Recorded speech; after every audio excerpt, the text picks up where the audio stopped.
की शुरुआत बड़ी खबर के साथ करेंगे। नितिन नबीन बीजेपी के राष्ट्रीय कार्यकारी अध्यक्ष बनाए गए हैं। दरअसल नितिन नबीन को पीएम मोदी ने बधाई दी है।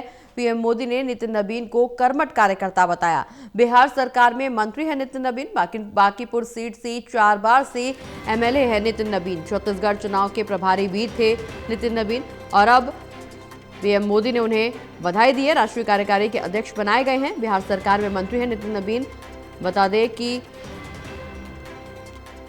छत्तीसगढ़ चुनाव के प्रभारी भी रह चुके हैं नितिन नबीन। बांकीपुर सीट से 4 बार के एमएलए, छत्तीसगढ़ चुनाव के प्रभारी भी थे नितिन नबीन और इस दौरान बीजेपी के राष्ट्रीय कार्यकारी अध्यक्ष बनाए गए हैं। जिसके बाद अध्यक्ष पद मिलने के बाद पीएम मोदी ने उन्हें बधाई दी है, कर्मठ कार्यकर्ता बताया। बता दें कि कायस्थ समुदाय से आते हैं नितिन नबीन और बांकीपुर सीट से 4 बार से एमएलए हैं। ज्यादा जानकारी के लिए इसी खबर पर हमारे साथ हमारे असिस्टेंट एडिटर ललित नारायण कांडपाल जी जुड़ गए। ललित जी, छत्तीसगढ़ चुनाव के प्रभारी की जिम्मेदारी निभा चुके 4 बार से एमएलए हैं नितिन नबीन और कर्मठ कार्यकर्ता हैं प्रधानमंत्री नरेंद्र मोदी के मुताबिक नितिन नबीन। अब आखिरकार बीजेपी राष्ट्रीय कार्यकारी के अध्यक्ष पद की उन्हें जिम्मेदारी मिली है। देखिए, भारतीय जनता पार्टी ने आखिरकार एक बार फिर से सबको चौंका दिया है। इससे पहले भी भारतीय जनता पार्टी अपने फैसलों से लगातार चौंकाती रही है और इस बार जो है एक युवा को भारतीय जनता पार्टी के राष्ट्रीय अध्यक्ष की जिम्मेदारी देने के बाद जो है हर आदमी जो है इस बात को लेकर सोच रहा है कि भारतीय जनता पार्टी ने जो फैसला लिया है वो अपने आप में कई मायनों में बड़ा महत्वपूर्ण फैसला है। बिल्कुल, एक अनुभवी ऐसा नेता जो कि पिछले 4 बार से लगातार विधायक है, मौजूदा समय में छत्तीसगढ़ के प्रभारी हैं और लगातार उन्हें जिम्मेदारी दी गई है।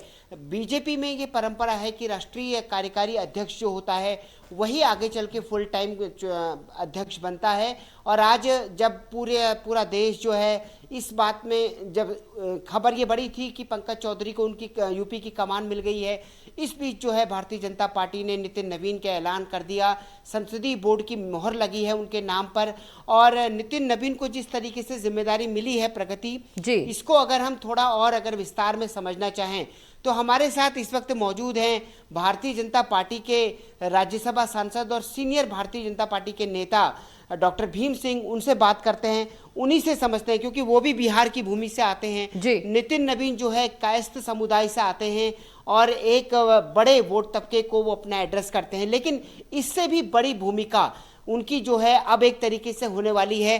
डॉक्टर साहब, मुझे ये बताइए भीम सिंह जी कि जिस तरीके से उनकी नियुक्ति हुई है, उनकी नियुक्ति किस तरीके के मैसेज को देती है, आप क्या समझते हैं? भारतीय जनता पार्टी अपने कार्यकर्ताओं को किसी भी क्षण किसी भी पद पर ला करके चौंकाने का काम करती है। नितिन नबीन जी का लाया जाना भी इसी तरह से चौंकाने वाली परिघटना है। लेकिन नितिन नबीन जी बड़े योग्य व्यक्ति हैं। नितिन नबीन जी बिहार में मंत्री भी रह चुके हैं, जैसा कि आप खुद बता चुके।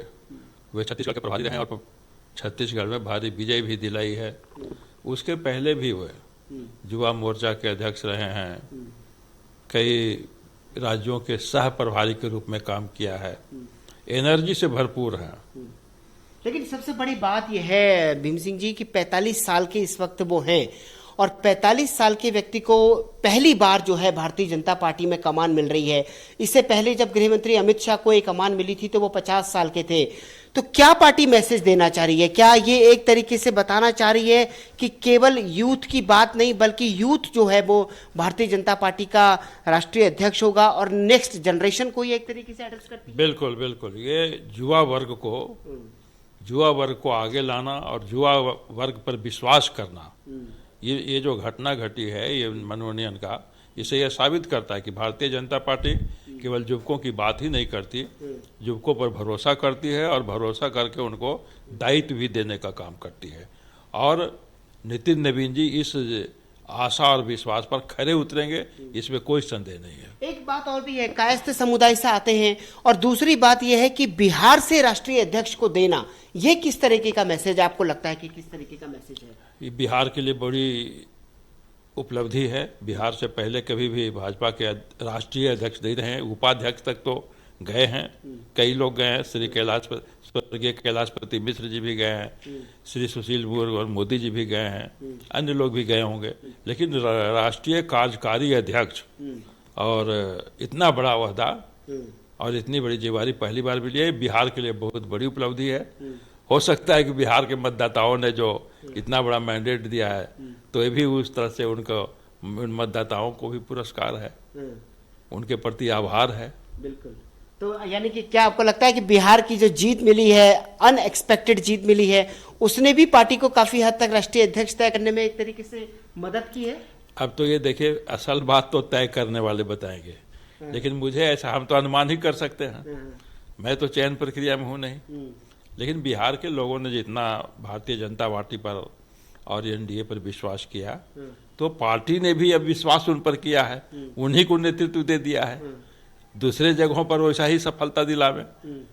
नितिन नवीन जी जिस तरह से बिहार में सफलता बिहार में पाई है, तो नितिन नवीन जी बिहार वाली सफलता बंगाल में भी दोहराए, अन्य जगह दोहराए। देखा जाए तो उनके सामने बड़ी चुनौतियां हैं, बंगाल चुनौती आने वाली है, इसके बाद 27 बिल्कुल ललित जी, तमाम चुनौतियां बीजेपी के सामने जरूर हैं और ऐसे में युवा वर्ग को आगे करना निश्चित रूप से ये एक बड़ा फैसला बीजेपी की तरफ से लिया गया, जो बेहद चौंकाने वाला, क्योंकि हमेशा से बीजेपी अपने फैसलों को लेकर के चर्चा में रही है और एक बार फिर से बीजेपी के जो राष्ट्रीय कार्यकारी अध्यक्ष की कमान नितिन नवीन को सौंपी गई, इसने भी जनता को चौंकाया गया है बीजेपी की तरफ से। निश्चित रूप से कई ऐसे फैसले बीजेपी की तरफ से सामने आते रहेंगे। आगे की रणनीति बीजेपी की क्या कुछ होने वाली है, क्योंकि 2027 में उत्तर प्रदेश में चुनाव है, तो निश्चित रूप से ऐसे फैसलों की झड़ी लगती हुई नजर आएगी। आप अपनी चर्चा जारी रखिए, फिलहाल हम आगे बढ़ रहे हैं।